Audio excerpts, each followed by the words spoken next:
qué cosas, por qué y para qué me llamas.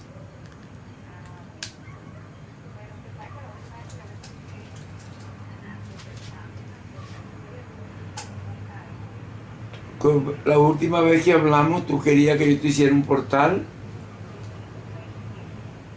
en diciembre. Ajá.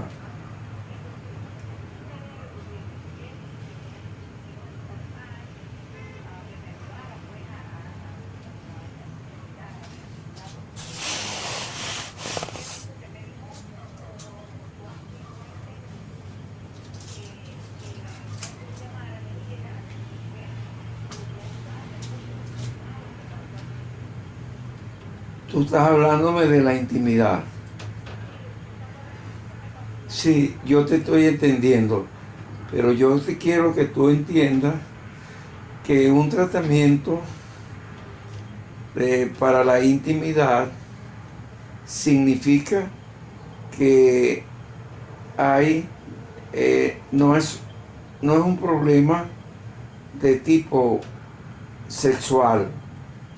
El tratamiento para la intimidad es un problema de, de, vamos a decirlo así, de tipo de vida. Es un problema de vida, porque está el conflicto de la intimidad dentro del argumento de vida. Eso quiere decir que el argumento de vida implica el argumento de soledad,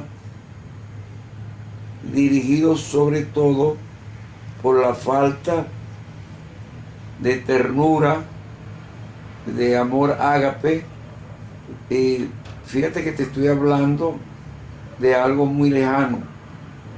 Amor ágape de la abuela o de la bisabuela o de la tatarabuela, que es un modelo que se viene arrastrando de generación en generación, y que ese problema de la intimidad,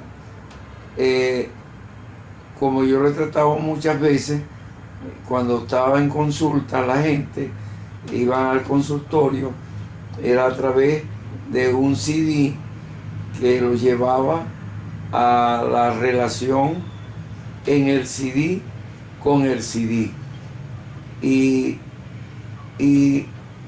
encontraba la dificultad por el tiempo que demoraban en romper el patrón antiguo, y entonces comencé a actuar el permiso de sentir. El problema de la intimidad sexual está en que hay un aprendizaje pragmático de modelos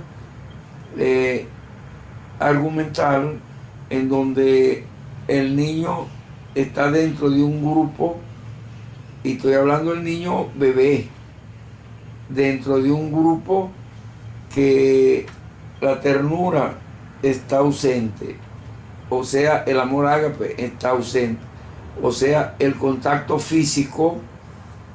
Para él, el niño, recibir la ternura, el amor ágape, es como nulo, es como no existente.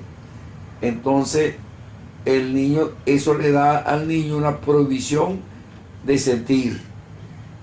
Y a veces, cuando hay dificultad, como en tu caso, que había una dificultad entre tu papá y tu mamá, de la ternura entre ellos y de las relaciones de intimidad entre ellos, entonces una persona puede escoger, un niño quiero decir, va a escoger a quién de los dos se va a acercar más, con cuál de los dos se puede identificar más.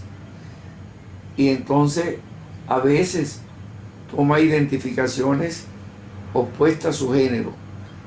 El permiso de Dios, que nos da estamos en el útero de la madre, es el de sentir, entrando en contacto con sus manos y con sus labios. Y a ese nivel es que deberíamos entrar en un tratamiento. Estoy hablando como un tratamiento por teléfono o como un tratamiento porque van a hacer ejercicio en la clínica con el CD. Ahora bien, ese contacto físico que el niño aprende desde pequeño y que tienen que promocionarlo los padres después de nacido, en la cuarentena, a partir de los primeros 45 días de nacido, que los padres deben mantener, sobre todo la madre, el contacto físico con el hijo. Pero si hay un modelo de vida en donde han aprendido que la ternura no es lo importante, que el amor ágape no es lo importante, sino que lo importante son las necesidades en el mundo, la necesidad de ganar o de ser valorada, la vanagloria del mundo, entonces el individuo va a vivir en función del programa que le han establecido en los primeros 7 años de su vida. Y ese es el programa que va a estar en él, en el inconsciente de él, en repetición compulsiva neurótica, y puede llevar al individuo a una identificación con el género opuesto y hacerse el hombre homosexual o lesbiana, la mujer.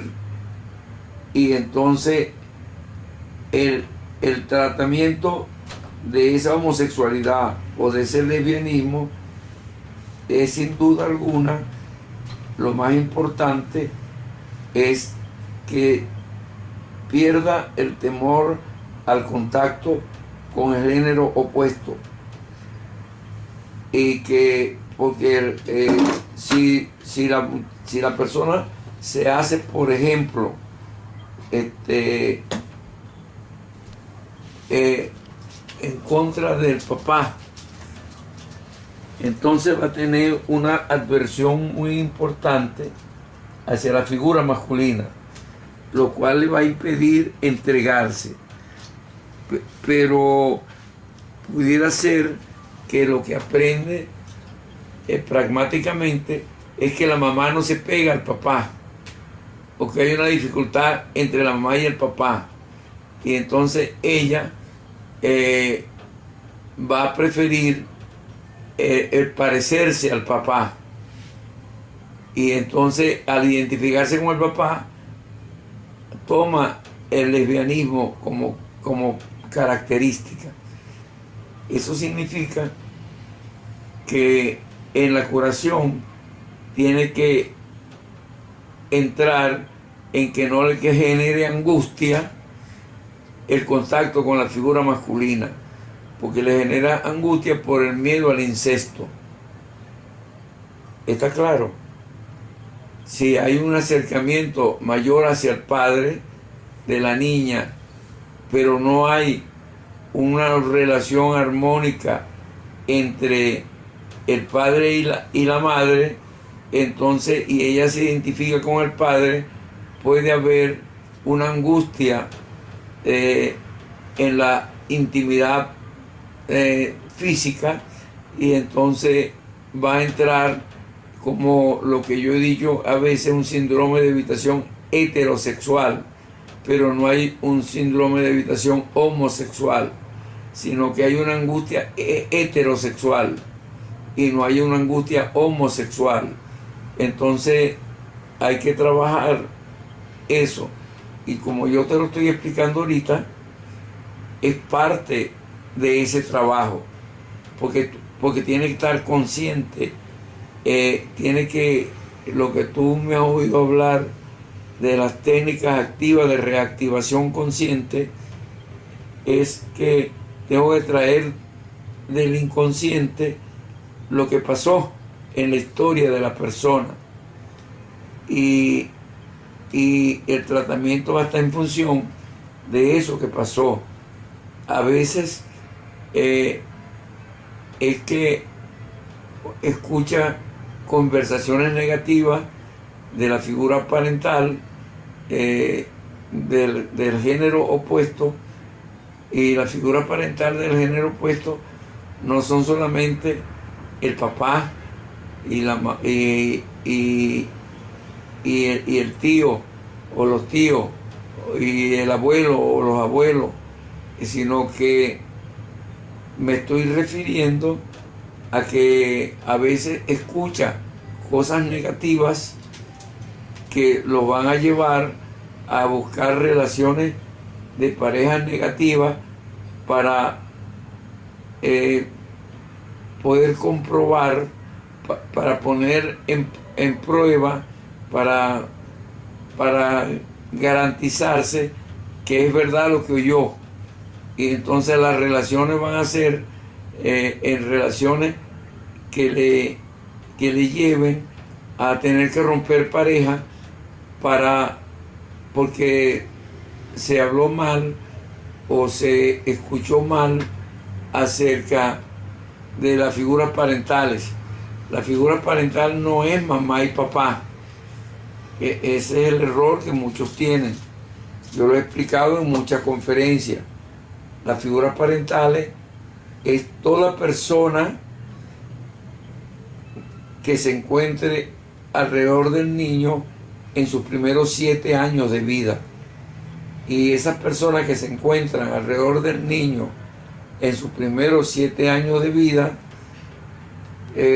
son personas reales, concretas, de carne y hueso, o son personas irreales, son lo que yo he llamado imagen pantalla, que es una imagen falsa, psicológica, que oye hablar de alguien cosas negativas, y ese oír hablar cosas negativas de alguien queda grabado en la mente, y si esa es una figura parental importante, como un tío, o como un papá adoptivo, o como un abuelo, o como un bisabuelo, o un tatarabuelo, es decir, llega a saber que allá su tatarabuelo era alguien no deseado, y entonces, bueno, va a tener dificultad en la pareja. Yo no dudo, en el caso tuyo, que por lo que he oído en tu terapia de ti, que en las figuras femeninas de tu hogar, de tu familia, digo, los familiares que se formaron junto contigo en tu niñez, entonces adquirieron un modelo donde hay una prohibición de pareja, y esa prohibición de pareja lleva implícita, casi obligatorio, la necesidad de que se establezcan 2 síndromes: el síndrome de evitación social, que es lo que garantiza una pareja sana, o el síndrome de evitación sexual, que es lo que garantiza una relación sexual sana. Y en función de eso es lo que se va haciendo. Tú has tenido como experiencia de vida un modelo de acercamiento con personas amigas tuyas como peligrosas, como son personas de tu mismo género, pero que se hacen de golpe peligrosas, donde a veces la manipulación y la inquina, el malestar hacia el otro, te va a generar conflicto en esa relación, y te vas quedando poco a poco sin una relación de amistad sana, ¿entiendes? Sino que la relación de amistad van a ser no sana. Cuando yo hablo amistad sana o relación de amistad no sana, me estoy refiriendo que sano es lo que me acerca a Dios y no sano es lo que me aleja de Dios. En la relación, en el síndrome de evitación sexual, muchas veces es un modelo de, vamos a decirlo, del mundo, en el sentido de que la vanagloria del mundo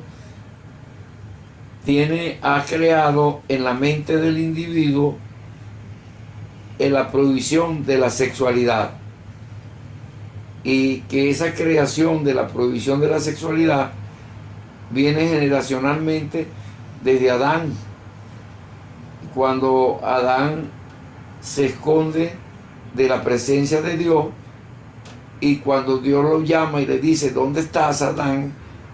Y él le dice que está escondido, y cuando Dios le confronta: ¿por qué te escondes?, él le dice: porque estoy desnudo.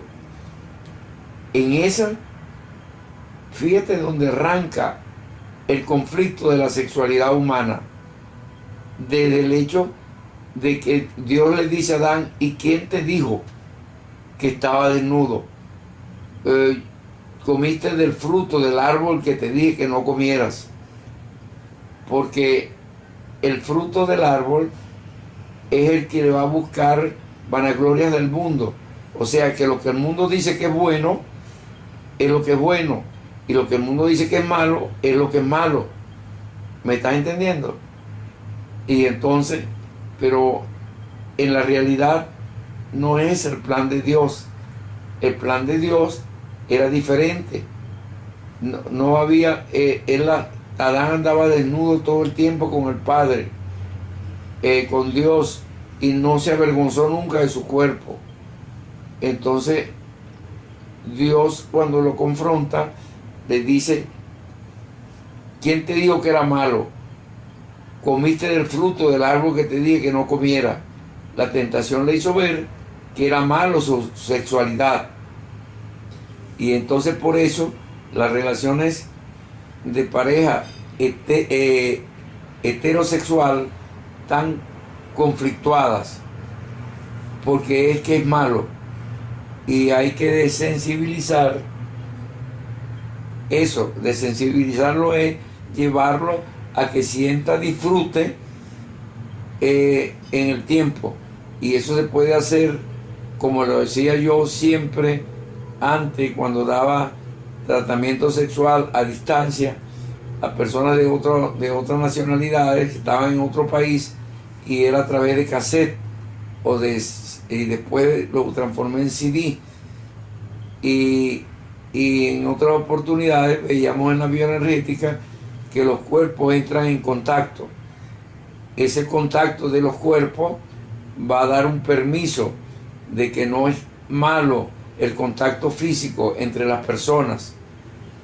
Y fíjate que en la Biblia, muy primitivamente, hay un ejemplo de eso. Cuando salieron la gente de Sodoma y Gomorra, los que salieron de allí eran Lot, la mujer de Lot y las hijas de Lot. Todos los demás iban a desaparecer con Sodoma y Gomorra. Entonces la mujer de Lot volteó hacia atrás, se quedó convertida en estatua de sal, pues su corazón estaba en lo que estaba en Sodoma. Y las hijas de Lot siguieron con Lot, pero las hijas de Lot entendieron que Lot era el único hombre, era su papá, que quedaba en el mundo, porque todos los hombres habían desaparecido con Sodoma.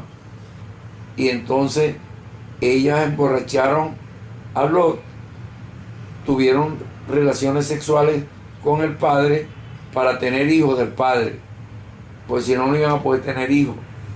Entonces tuvieron hijos del padre, y de esa raza, de los moamitas, nació Ruth, la moamita, que se vino casando con un hijo de Noemí.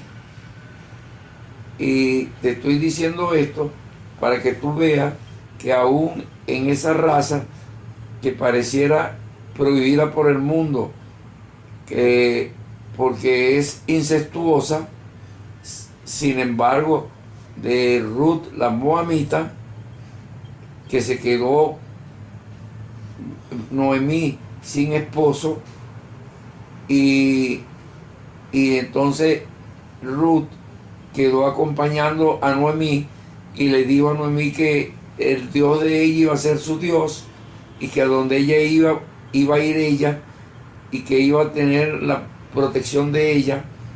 Entonces Noemí buscó que ella se casara de nuevo, porque todos los hijos de Noemí habían muerto, y para que ella no se quedara sin hijos, buscó la forma de que se casara con un familiar de ella.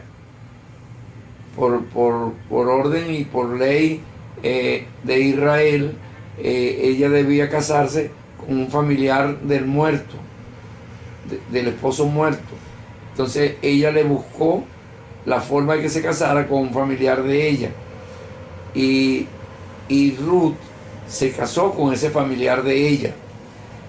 Y de esa relación de Ruth con el familiar de Noemí, Ruth era de la raza de los moamitas, descendiente de las hijas de Lot con Lot, ¿entiendes? Con su padre. Y entonces de esa raza nació el papá de David, y de esa raza nació David, o sea, dicho de otro modo, David era nieto de una moabita, ¿entiendes? O sea, donde para el mundo la relación con ella estaba maldita, pero no es así para Dios, porque nació David, nada más ni nada menos que el rey David, ¿entiendes? Y de esas relaciones, de esas generaciones que siguieron a David, nació José, el padre adoptivo de nuestro Señor Jesucristo, a quien Dios escogió para cuidar a su hijo en el vientre de María y ser el esposo de María. ¿Entiendes eso? Te estoy diciendo esto porque es que el mundo nos hace ver que las relaciones sexuales son prohibidas, y eso es lo que se ha valido para que la familia esté destruida en el mundo. ¿Entiendes eso? Y el conflicto del mundo actual está en la ruptura familiar por falta de amor ágape. Y lo importante no es quién es tu pareja o de quién es el pene que te metes. Lo importante es que haya una relación de intimidad. Una relación de intimidad es una relación honesta y confiable. En una relación honesta y confiable, donde lo más importante es el amor ágape, y esa es la razón por la cual Dios te dice: no te cases en yugo desiguales. Esa es la orden de Dios para la familia, para darle hijos a Dios. Y el yugo desigual es la falta de amor ágape. En la falta de amor ágape no existe perdón, no existe misericordia, no existe piedad, no existe sujeción a Dios, que manda a perdonar aún al enemigo. Y no existe porque simplemente no hay amor ágape. El amor ágape, la misericordia, la piedad, la humildad, la capacidad de perdonar, nacen del amor ágape. Y el amor ágape es la esencia del espíritu del ser humano. Tu espíritu está formado por la esencia de Dios, que Dios es espíritu y te hizo espíritu. Pero Dios también, en su esencia, es amor ágape, y te hizo también amor ágape. Y lo que tienes que rescatar es el amor ágape, donde hay benignidad, hay humildad, hay misericordia, hay piedad, y al haber mansedumbre, que es sujeción a Dios, de ahí aparece la orden de perdonar aún a tu enemigo, aún al que te hace daño. Ese es el gran problema que tenemos muchas personas, que tenemos que perdonar al que nos ha hecho daño. No importa el daño que tú me quieras hacer o que tú me hayas hecho, yo tengo que perdonarlo. El que te perdone no quiere decir que voy a andar contigo. Lo que quiere decir es que te perdono, no guardo rencor hacia ti y le pido a Dios por ti, pero no me acerco a ti, porque debo protegerme de ti. ¿Entiendes? Y ese es el problema que tú has tenido con muchos de tus hermanos o con algunos de tus hermanos, en que te has tenido que defender de ellos, y la mejor manera de defenderte es apartarte. ¿Entiendes eso? Porque si alguien me hace daño, la mejor manera es me aparto de ellos y le pido a Dios por ellos, para que Dios lo perdone y lo ayude a comprender el berenjenal en que estás metido. Porque si un hermano tuyo, o un amigo tuyo, o un familiar tuyo te hace daño, está en un berenjenal muy grande, porque tú eres una hija de Dios, o en el caso del hombre, yo soy un hijo de Dios. Y cuando tú me aborreces a mí, o alguien te aborrece a ti, entonces en la primera carta de Juan, y tú lo sabes, me lo he oído decir muchas veces, en el capítulo 3 y en el versículo 15, Dios nos dice: el que aborrece a un hermano es homicida, y los homicidas no entran al reino de Dios. Ahora bien, el que aborrece a un hermano no quiere decir que yo me voy a colgar a alguien que me va a hacer daño. Quiere decir que lo perdono, pero que le tengo misericordia, que le tengo piedad, que oro por él, para que Dios lo perdone, para que Dios lo ayude, para que Dios le tenga piedad. ¿Entiendes?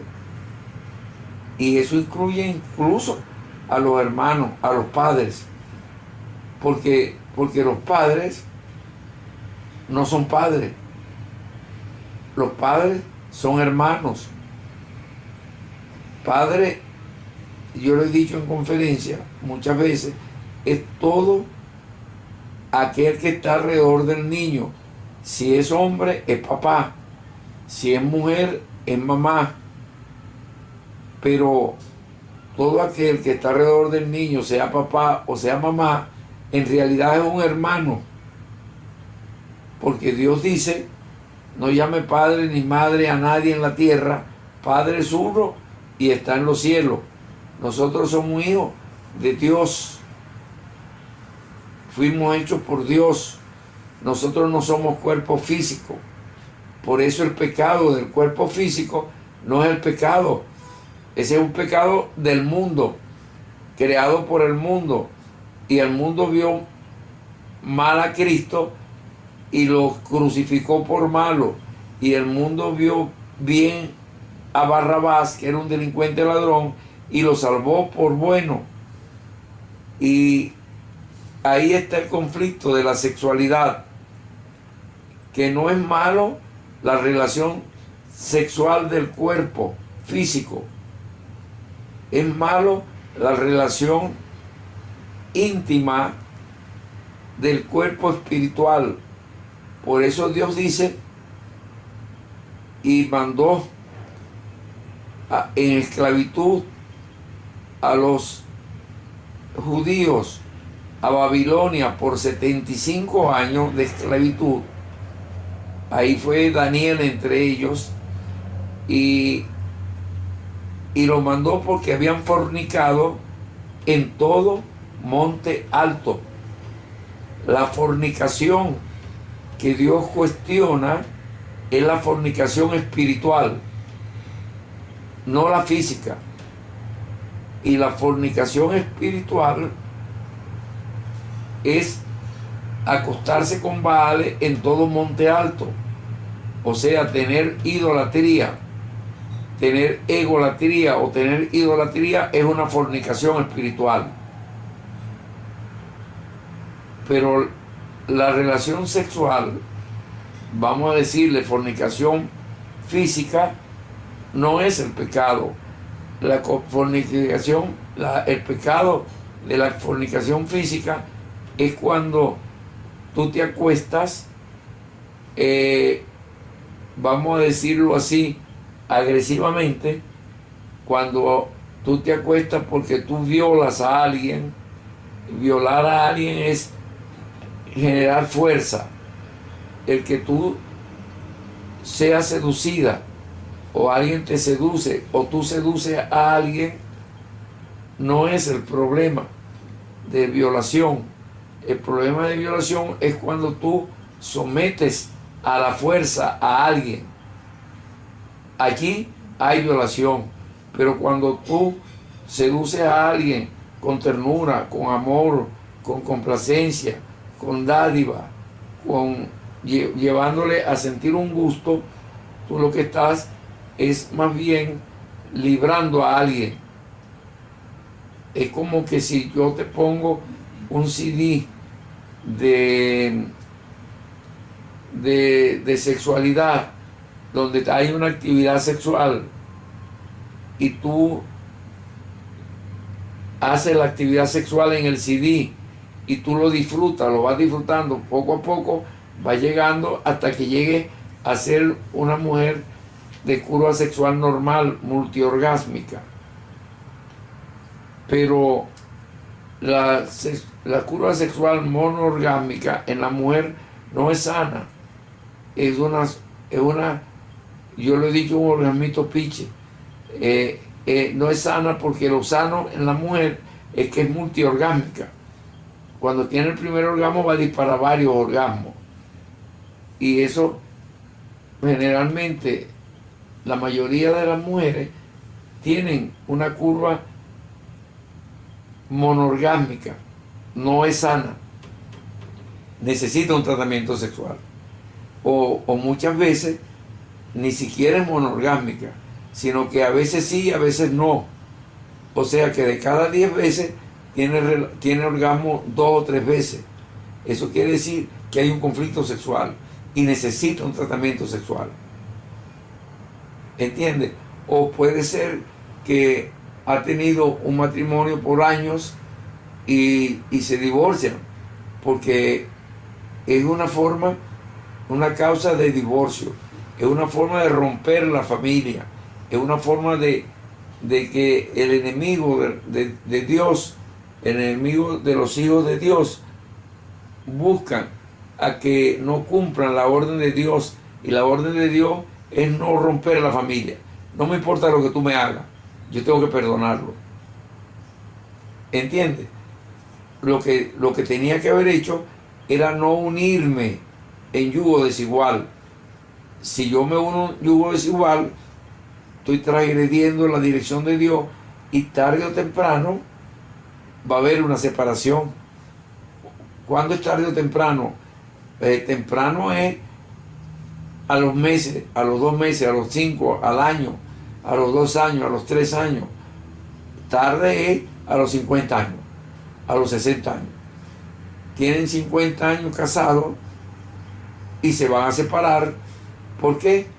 Porque no hay el amor ágape que lleve al perdón. El problema de la pareja no es sexual. El problema de la pareja es de ternura, es de amor, es de misericordia, es de perdón. Es entender que Cristo justificó cualquier pecado de tu pareja, cualquier pecado de tu enemigo, cualquier pecado del que te adversa. Dios pagó por él. Dios lo justificó muriendo en la cruz, pagando el precio del pecado del más vil pecador. O sea, no hay pecado grande ni pecado pequeño que Dios no perdone. ¿Entiendes eso? Todo pecado es perdonado por Dios, pero el que yo te perdone el pecado no quiere decir que te aguante el que siga pecando conmigo. Pues si yo te aguanto el que tú sigas pecando conmigo, entonces yo estoy siendo piedra de tropiezo para ti. Pero el pecado, como estamos hablando de la sexualidad, me refiero a eso. El pecado no es la actividad sexual física del individuo. El pecado es la actividad espiritual del individuo. Y la actividad espiritual del individuo va a estar dada porque transgrede la dirección de Dios. Yo no me puedo unir a un individuo opuesto a Dios. Podrá ser muy buena gente, podrá ser muy admirado, podrá ser muy vanagloriado por el mundo, pero es un enemigo de Dios. Yo no puedo unirme a ese tipo. Es como la gente que le hace mal a los pobres, es un enemigo de Dios. Lo que Dios vino fue a socorrer y hacer bien, a servir. Esa es la palabra exacta. Lo que Dios vino fue a servir y no para ser servido. Servir es darle al otro lo que el otro necesita. Si necesita pan, dale pan. Si necesita agua, dale agua. Si necesita sexo, dale sexo. Si necesita ternura, dale ternura. Si necesita cualquier necesidad, satisfácela. ¿Entiendes eso? Entonces, es obligante tener eso claro. Lo que hace daño al hombre, como lo dice Dios, no es lo que entra por la boca del hombre. Lo que hace daño al hombre es lo que sale del corazón del hombre. Lo que entra a tu cuerpo físico no es lo que te hace daño. Lo que hace daño es lo que sale del corazón tuyo. Y el corazón tuyo es tu espíritu. El corazón del hombre es el espíritu del hombre. Fíjate que hay, está dicho en la palabra, tú lo has oído decir, es que los pleitos, las contiendas, la guerra salen del corazón del hombre. Si el hombre tuviera amor en su espíritu y pusiera a funcionar el amor que Dios grabó en él, porque él es amor, él es espíritu y es amor. Si el hombre pudiera a funcionar su amor ágape, no hubiera guerra, no hubiera contienda, no hubiera pleito, no hubieran discusiones, sino que simplemente me hiciste un daño, me sonrío contigo y te perdono. Y si el daño fue sin tú querer hacerme daño, sino que fue queriendo hacerme bien, entonces con más razón me perdona, con más razón te perdono. ¿Entiendes eso?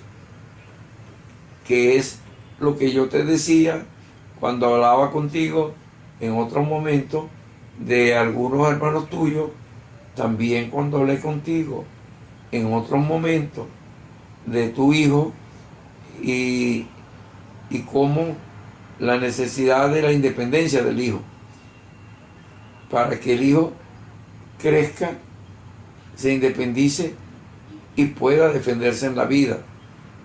Porque el problema de algunos padres es que no enseñan al hijo para que el hijo sea independiente, sino que lo enseñan para que el hijo no se mueva de su lado, y le da cosas para que el hijo no se mueva de su lado. No, yo debo darle cosas y enseñarle y ayudarlo a que crezca y se independice y pueda vivir sin mí. Los padres que no hacen eso están enseñando a un hijo a ser dependiente toda la vida. Y antier vi yo en la televisión a un muchachito, bueno, no es un muchachito, es un muchacho adolescente que parece que tiene síndrome de Down, y estaba dirigiendo una orquesta, la Orquesta Sinfónica de Venezuela, y el tipo dirigía la orquesta y era alguien con el síndrome de Down. Quiere decir que creció en el modelo de musical, creció lo suficiente como para dirigir una orquesta, y se veía en la forma de expresarse en cámara con la gente que parecía una persona con síndrome de Down, o por lo menos como que si tuviera un retraso mental. Yo no sé si tuviste esa propaganda, la dan mucho en el canal, creo que Vale TV, no sé cuál canal es, creo que es Vale, que lo veo mucho. Entonces, bueno, yo no te sé decir, porque yo nunca veo televisión, veo muy raramente televisión, lo veo cuando estoy cansado de ver las conferencias o de ver los portales, porque me estoy viendo todo el tiempo portales y conferencias, pues estoy organizando talleres para la gente, para que la gente se pueda curar a nivel mundial. Esa es una comprensión que he hecho. Desde que cerraron el Hospital de los Magallanes, yo he venido peleando con los que hicieron esa maldad a la gente, porque ese fue un servicio de psiquiatría que estaba diseñado para sanar a todo el pueblo de Venezuela, y estaba diseñado para salvar a los pueblos de Latinoamérica, y podría trascender fronteras, ir más allá del mar a los pueblos de Europa o de Asia o de África, que hablaran el idioma. Entonces, y ahorita parece ser que hay un programa en la televisión o en internet, no sé, que lo que yo digo en español, otro lo escucha en inglés. Sí, entonces, claro, yo lo he visto en español, pero he visto lo que se ve en el inglés, la traducción digital, la traducción de letras. Entonces yo lo he visto en la conferencia mía, yo lo he visto en español. Aparece lo que yo voy diciendo, está apareciendo en español en letras, pero me dicen las personas que me lo están instalando que el que lo está viendo en alemán lo ve en alemán. Y entonces yo digo, eso mismo dije yo, wow, qué bueno. Entonces, porque eso quiere decir que la conferencia puede ir a cualquier parte del mundo. Es importante lo que te estoy diciendo, hijita, porque lo que te estoy hablando es de lo que tú me estás llamando, que quieres una consulta para tu sexualidad, y yo te estoy hablando del conflicto, del origen del conflicto en tu sexualidad. Y esto que yo estoy hablando contigo tiene la misma opción de un portal, en el sentido que tú lo vas a soñar esta noche, y cuando lo sueñes esta noche, lo estás soñando en Z, por debajo de 7 ciclos por segundo, o es posible que después de varias repeticiones en el soñar puedas soñarlo en delta. Cuando los llegues a soñar en delta, que es la frecuencia que el niño tiene en el útero de la madre, cuando lo sueñes en delta, se garantiza la sanidad física, psíquica y espiritual, porque esa es la sanidad de Dios. Dios trabaja con uno en el soñar, pero el soñar tiene varias etapas. Uno puede soñar en alfa, que es un soñar superficial, que puede hasta recordar el sueño, pero puede soñar en zeta, que es un soñar más profundo, que se sueña a veces con símbolos y sueña con un caimán que está representando a alguien, o sueña con un pájaro, un ave que está representando a alguien, o sueña con una multitud que está representando a alguien, ¿no? O sueña un sueño simbólico. El sueño está representando a alguien y tú no sabes que soñaste con ese alguien, pero soñaste con él. ¿Entiendes? Y llega un momento en que sueñas y ni te das cuenta de que soñaste. Pasaste por el sueño, como dice la canción cristiana, pasar bajo la tormenta, ¿no? Y pasaste bajo la tormenta, pero no te mojaste. Y quedaste tranquilo al otro día, te levantas tranquilo, no sabes que soñaste y Dios te sanó el sueño. Eso es un soñar en delta. Delta es por debajo de 4 ciclos por segundo. Y cuando tú sueñas por debajo de 4 ciclos por segundo, estás soñando en la frecuencia cerebral que tuviste cuando ni siquiera existía el cerebro, o cuando existía el cerebro pero no estaba funcionando con el cerebro sino con el espíritu. Cuando tú estabas en el vientre de tu madre, en el útero, antes de nacer, tu frecuencia, tu biorritmo físico, celular, era por debajo de 4 ciclos por segundo. Si uno llega a un biorritmo celular cercano a 1 ciclo por segundo, está en posibilidad de establecer un viaje espacial. Es decir, si tú llegas a un biorritmo, tu cuerpo está en un biorritmo que llega a 0 ciclos, te despachaste de este mundo. Entraste a frecuencias espirituales y te vas a ir o bien para el reino de Dios o bien para el lago de fuego. Eso va a depender de lo que has hecho en la vida.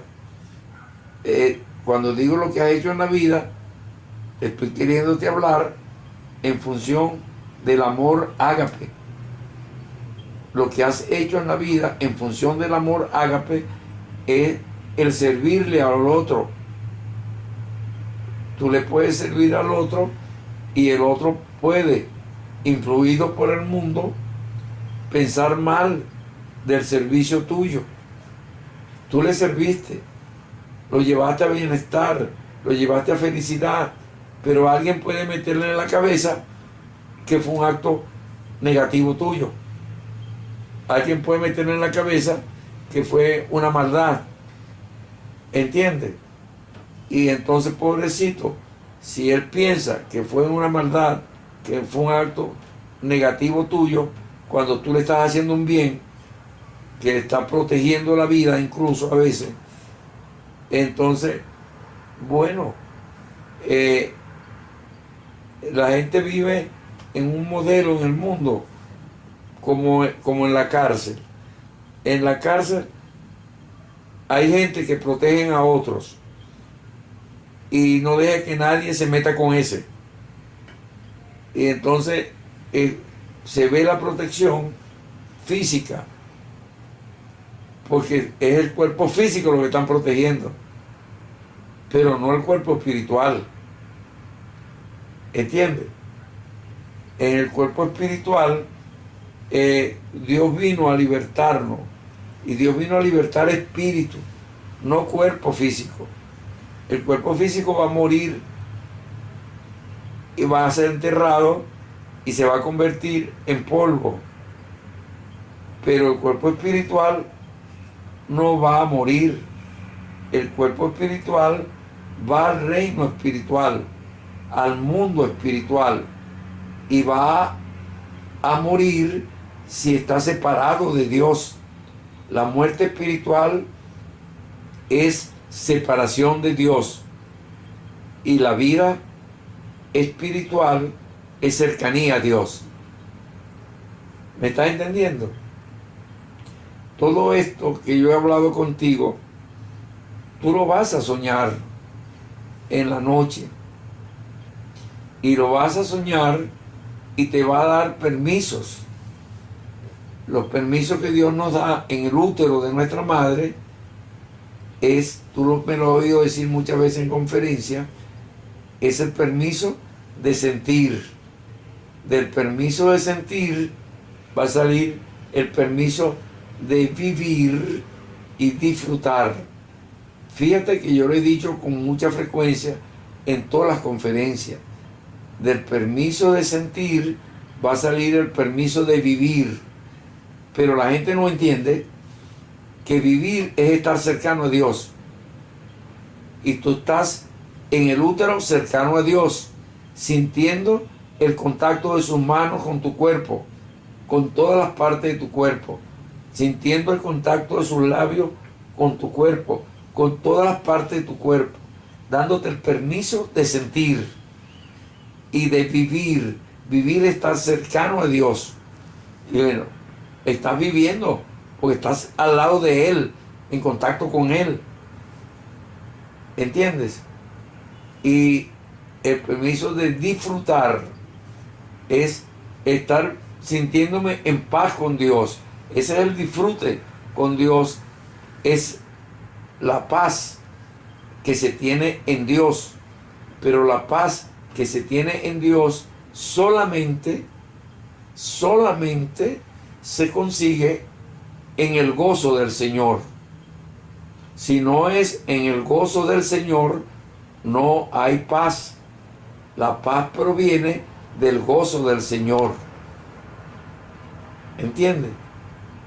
Entonces, cuando estamos en el útero, en esa cercanía con Dios, estamos en el gozo, estamos en paz y estamos en el amor ágape, porque Él es amor y me está haciendo amor a mí. Yo soy amor y soy espíritu y tengo un gozo en su presencia. Pero hay individuos que no gozan en la presencia de Dios. Hay individuos que están en la presencia de Dios, están en la iglesia, están en alabanza, en adoración, y están pensando en la maldad para alguien. O están en el gozo, en la alabanza, en la adoración. Bueno, en el gozo no, en la alabanza, en la adoración, pero no están en la presencia de Dios, porque están pensando en qué va a pasar mañana, qué voy a comer mañana. Están pensando en cosas del cuerpo. Pensar en cosas del cuerpo es estar separado del espíritu. Si yo estoy con Dios y tengo fe en Dios, y esa es la palabra clave, la fe en Dios. Si yo tengo fe en Dios, voy a poder resolver cualquier cosa. ¿Qué cosas puedo resolver? que me mataron un hijo y yo lo voy a enterrar y estoy en paz. Lo voy a enterrar y lo entierro y le digo a Dios que tenga misericordia de él, que lo tenga con él. O sea, se lo entrego a Dios. No me voy a morir en una crisis, en un ataque, porque se murió el hijo, sino que en una quietud, en una tranquilidad, en paz, se lo entrego a Dios y le pido a Dios que lo perdone de cualquier transgresión que haya cometido. ¿Me estás entendiendo? O sea, que el que yo pierda a un hijo o pierda a mi padre o a mi madre física o pierda a mi hermano o a mi esposa o al esposo o a quien pierda o pierda el trabajo o pierda el carro o pierda la casa o pierda lo que sea, bueno, fíjate tú, para que tengas un modelo. Tú conoces la historia que yo tuve con un apartamento mío por la Candelaria. Y yo hice, y tú eres testigo de eso, tú has sido testimonio de eso, de esa historia. Y yo tuve que, le dije varias veces a esa persona que tenía que salir del apartamento, que yo le había prestado para que guardara unos muebles. Y que después, como tenía problemas, según me decía ella, con la hermana y con el cuñado, entonces yo le dije, bueno, si ahí están los muebles guardados, métete tú allí también. Y porque tú, la idea de que se metiera era porque iba a ser una casa en 3 meses. Pero resulta que después me di cuenta que era un fraude lo que ella estaba haciendo y que no era verdad. Estaban buscando los modos de vender los terrenos y que la casa no se iba a construir. Y bueno, entonces yo le dije que tenía que mudarse. Y le di un mes para que se mudara. Y pasó un mes, y pasaron 2, pasaron 3, y pasó un año, y no se mudaba. Y le di 3 días para que se mudara. Porque a 3 días venía un hijo mío, iba a llegar ahí, y el hijo mío llegó y no pudo llegar allá porque ya estaba metido ahí. Entonces, bueno, entonces le volví a decir que se fuera hasta que la agarró el coronavirus fuera de aquí. Y entonces yo aproveché, cambié la cerradura, cambié todo y metí a otra persona allí. Pero fíjate, metí a una persona que tiene una mujer y tiene un muchachito. El miedo no es que se quede con el apartamento o no se quede. La cuestión de intimidad es el tener confianza en la persona. Y no solamente que tenía un muchachito pequeño, sino que había uno en el buche, en la barriga. Iban a ser 2 muchachitos. Y cuando él me lo dice, yo le digo, no te preocupes, porque no tengo temor de que él quiera quedarse con el apartamento, pero no tengo ninguna angustia de que viva ahí el tiempo que viva. No tengo ninguna angustia. ¿Por qué no tengo ninguna angustia? Porque si he estado solo y yo lo que estaba ayudando a la gente con eso, desde que yo compré ese apartamento, todo el que ha vivido en ese apartamento, y tiene más de 20 años ese apartamento comprado, y todos los que han vivido en ese apartamento en más de 20 años han vivido de gratis. Sin embargo, a un familiar mío que iba a vivir allí, le dije que tenía que salirse. Ya estaba dentro, ya yo le estaba ayudando para que arreglara la tubería y esas cosas. Yo le estaba dando para eso, pero me di cuenta de que estaba buscando una sobreprotección, y yo no voy a sobreproteger a nadie, porque si yo sobreprotejo a alguien, estoy siendo piedra de tropiezo en el crecimiento de ese alguien. Si yo le advierto a alguien algo y ese alguien quiere hacer lo que quiere hacer, bueno, ese será su problema. ¿entiendes?